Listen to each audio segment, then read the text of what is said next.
Subscribe कीजिए हमारे YouTube channel को और साथ ही बेल आइकन को दबाकर ऑल नोटिफिकेशन पे क्लिक कीजिए हमारी वीडियो सबसे पहले देखने के लिए। सुना आप सब केहू के गौना आई गई, दुल्हन जब घरे में आई गई, साथी संगी पूछत है का यार तोर दुल्हनिया कैसे बा। सोचत है का बताई, कैसे बताई हम।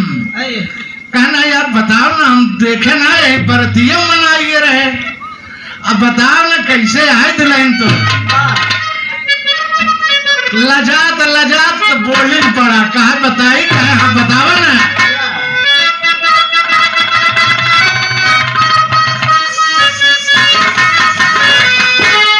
बतावत कैसे बा, कहा कमरिया के पतरी, अरे कमरिया के पतरी, कमरिया के पतरी, दुल्ही हमार हो कमरिया के पतरी।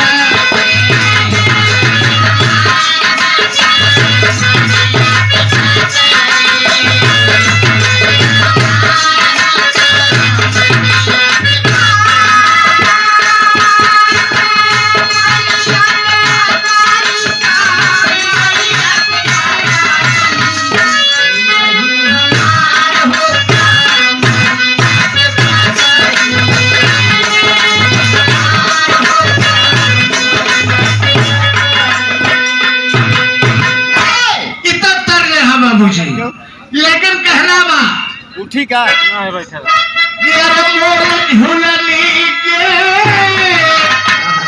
ये जीव के, ये शरीर के झुलनी के दर्जा दिए कभी।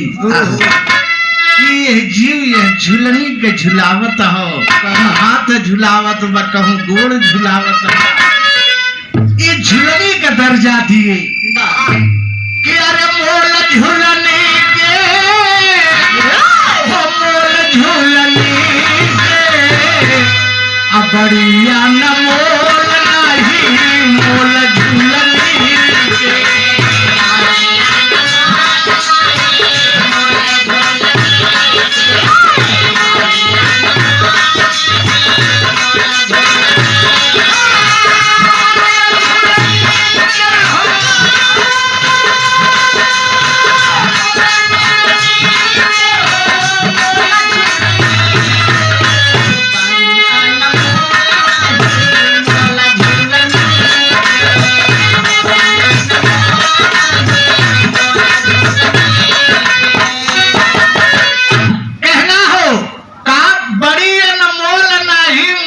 झुलनी के। का कि झुलनी पहिरे गोरी,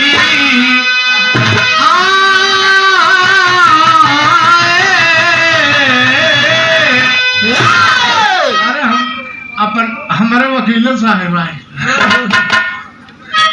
कहना का झुलनी पहिरे गोरी, गईलिन बजरिया,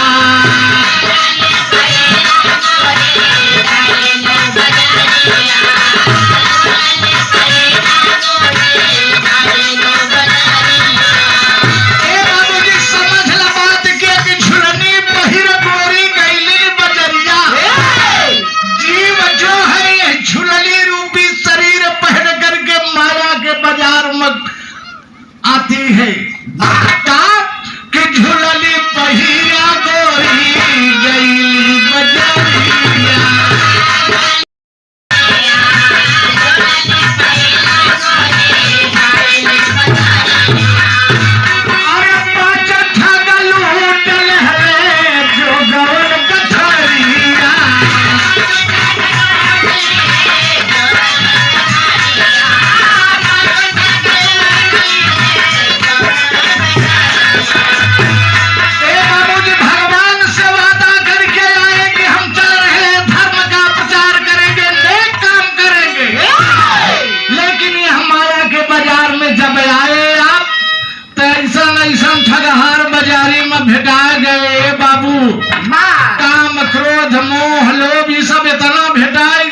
ऐसा सारा सिस्टम है। तो कहना बा अरे ससुरे बोलावा भैले, ससुरे बोलावा भैले मेला घूमनी के, बढ़िया न मोल नहीं मोल झूलनी।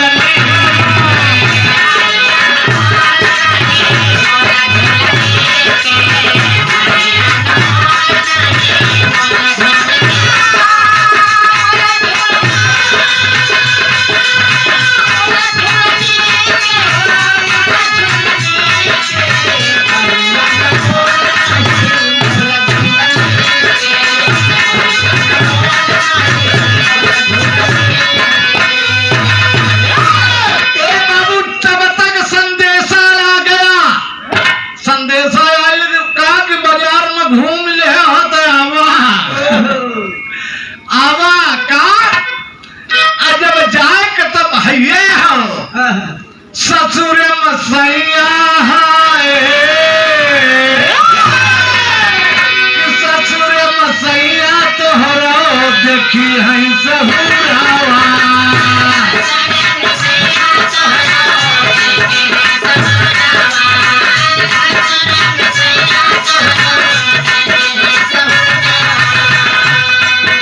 बाजार से घूम करके बाबू जब पिया के दरबार में पहुंचोगे तो बड़ा छानबीन होई कि कैसे घुमलू है, कैसे चाल चलल